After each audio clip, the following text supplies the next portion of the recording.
Annyeong, it's Mikey here, and guys, thank you so much for just helping me with this channel and growing this channel so much.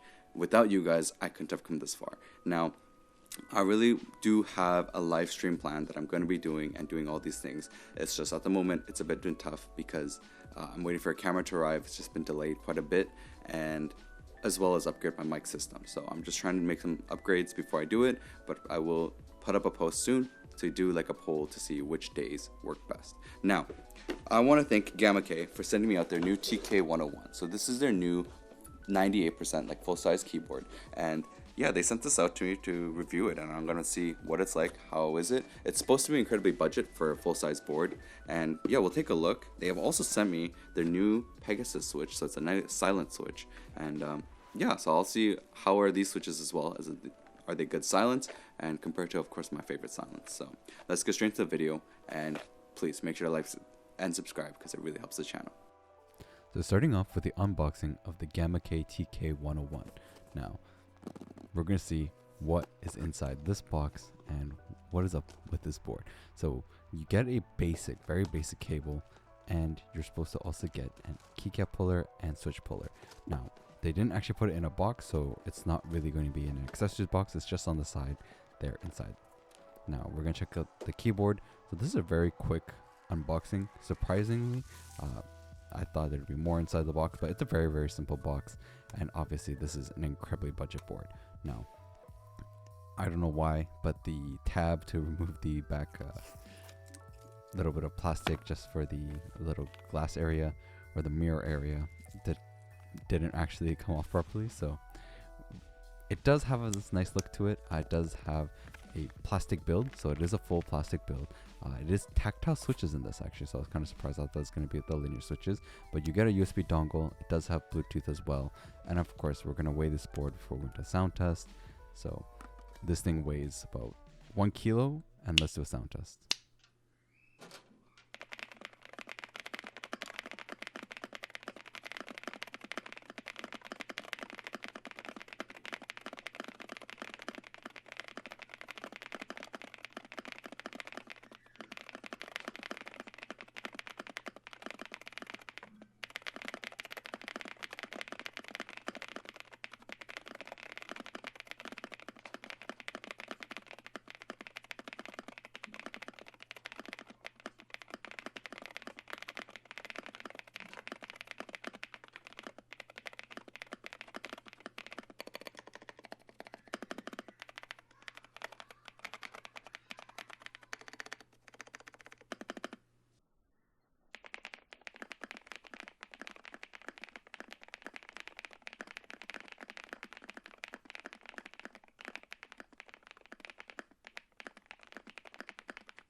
So we're done with the sound tests and the unboxing. So let's go straight into doing a teardown of this board. So of course you're going to need the tool sets, like, you know, for example, the one that you get from like iFixit, which is going to be like the electronics opener one. Now, you're going to want to make sure you get really into the sides and use multiple tools. Make sure you use the right ones because you don't want to break anything. You don't want to destroy the latches because once you do, it's going to be really difficult to put it back together. Now, this was not too difficult to open up, right? I just had to make sure to get some of the sides open first.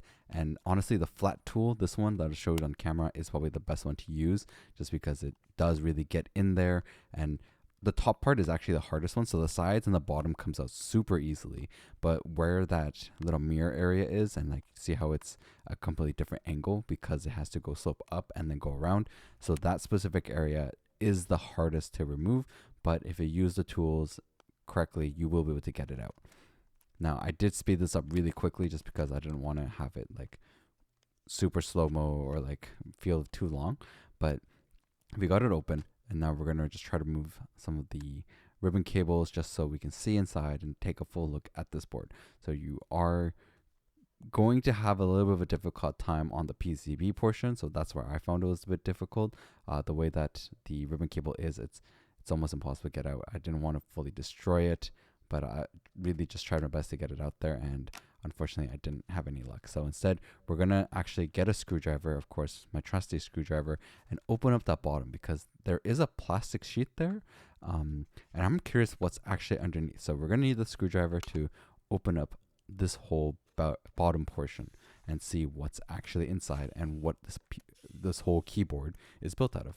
So finally getting everything out, we're gonna actually fully take a look what's inside. So underneath there is where the battery is going to be, and there's a little USB-C and USB dongle portion area. So they actually separated this up. So this is kind of different. This is different than most boards that I've seen. Usually they're using a silicon bottom base for that portion there, where they're going to keep the battery on the bottom so it doesn't move around too much, and usually the battery is going to be like taped on the bottom. Instead, they actually have this separate plastic sheet completely where the battery is going to be, and then you're going to be able to get inside and see, you know, where the USB dongle is and everything. Now, this does come with a thin foam on the back of the PCB, so this is a foam for the PCB itself. It's actually a little bit on the thicker side, so not as thin as say the other boards that I've tried on that are plastic. It does have a decent foam between the plate and the PCB, but it is a plastic base, so like a PC plate, and it does have a little bit of like those edges for, I guess, softening on the socks. Now, I do want to give you guys a bit of a sound test. Like as you can see there's those little foams there just to protect the side, to bring the vibration down on the PCB plate itself. But yeah, let me just give you guys a bit of a sound test without any foam.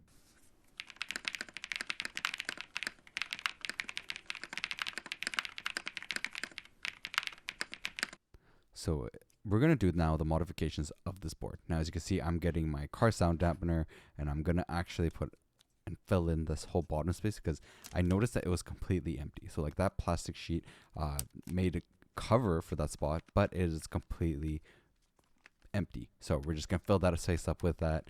And then, of course, I'm going to do a tape mod on the back of the PCB. Now, there is foam. I know there's a back PCB foam, but it would be nice to get some tape. So I'm going to do about a good layer, just one good layer for this. I don't think I need more because I already have the car sound dampener in there, as well as this does have a PCB foam. So let's keep it simple and just do these modifications. One thing I did notice though, so if you notice how I didn't fill up that right spot over there, actually I thought that was going to be the battery plug-in, but it actually isn't. The left one is the actual battery plug for the ribbon cable, and that's just because I believe you can actually add another battery to this. So if you notice on the back of that plastic plate before, there is a place for another battery, and this board is actually with a 4,000 milliamp hour battery. So sorry, 4,000 milliamp hour battery. So you get a decent battery size. Kind of used to most other ones, but let's do a sound test.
So Gamakay did send me out their Pegasus silent switch, which is a tactile silent switch, and of course we're going to do a sound test, see how it's like, And please note that the sound test, I had to do the mic much closer so you can actually hear anything. And just note that you're going to hear my snap really loud.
So one thing that was really cool was that the Pegasus switch actually kind of reminded me of my favorite silent switch, which is the linear Vermillo switch. Now, one of the things I noticed with this keycap of this board, going into this review, is that it felt scratchy. Like it felt a little bit of like this, like there was a line on there for some reason, and it didn't feel nice to type on. Like the keycaps don't actually feel nice on my fingers.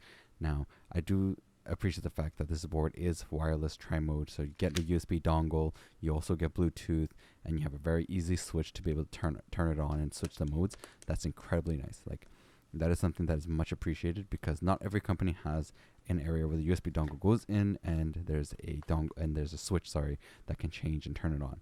Some companies, even for like really high-end aluminum boards, they have a weird switch underneath, like a tab or shift, and it does get a bit uncomfortable. Now, I do want to give you guys an insight of the stabilizers of this board. So it is a plate mount stabilizers. They come pretty decently done already. I don't see like a ton of lube in there, but I didn't hear a ton of like tinging or rattling from the stabilizers themselves.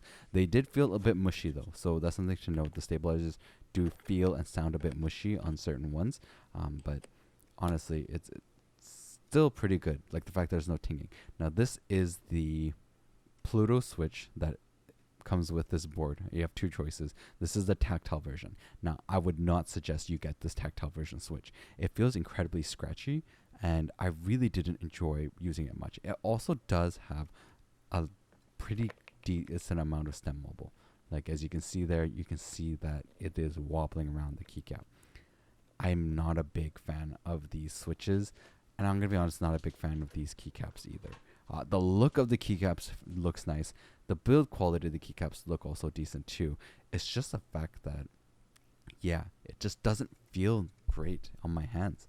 Like I'm typing on it and it just feels like it's like almost like slippery, but there's like these lines to it, so it feels a little bit like scratchy. The switches also feel a bit scratchy.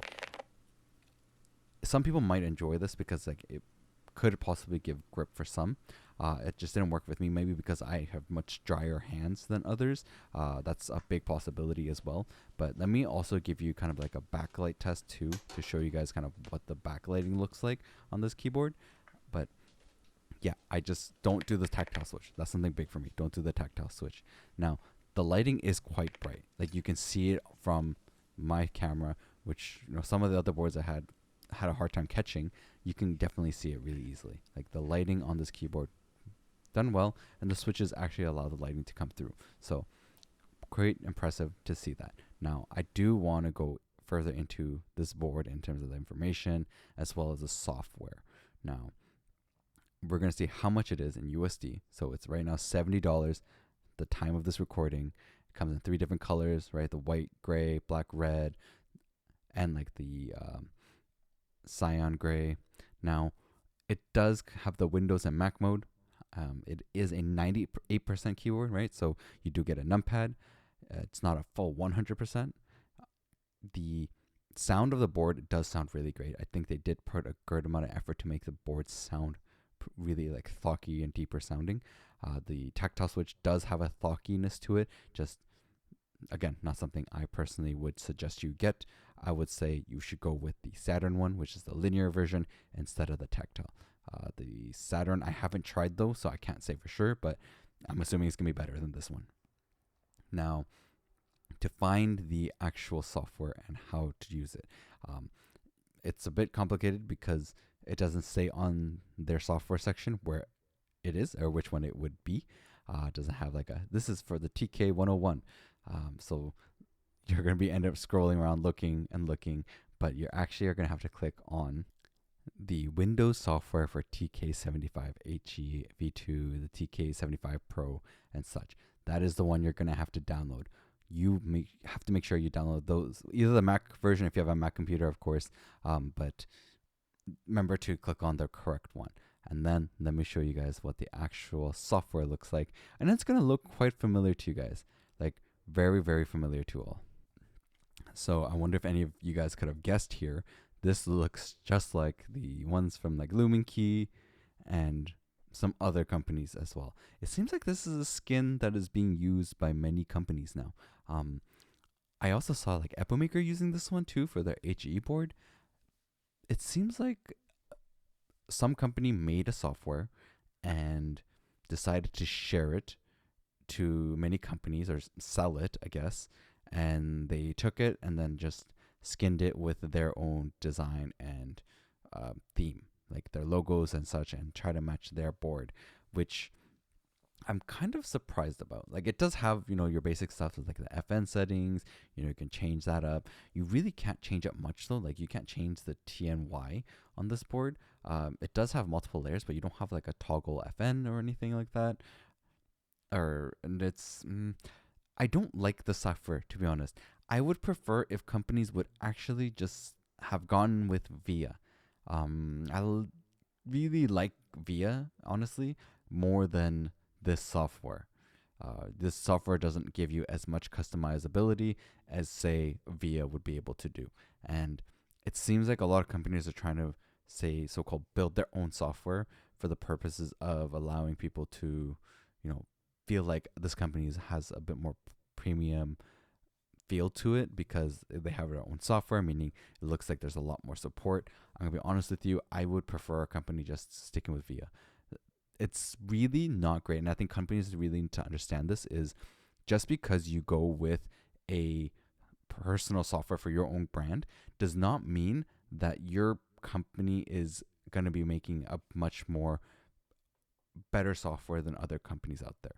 Sorry guys, I'm just trying to give you guys a bit of a show with the VIA, and you might have seen a little bit of spoiler of a keyboard that's coming up soon, but honestly, the VIA system is so much better than this, and companies need to understand that more and more users are actually going to be willing to go through the effort of using VIA than a software that is just mediocre.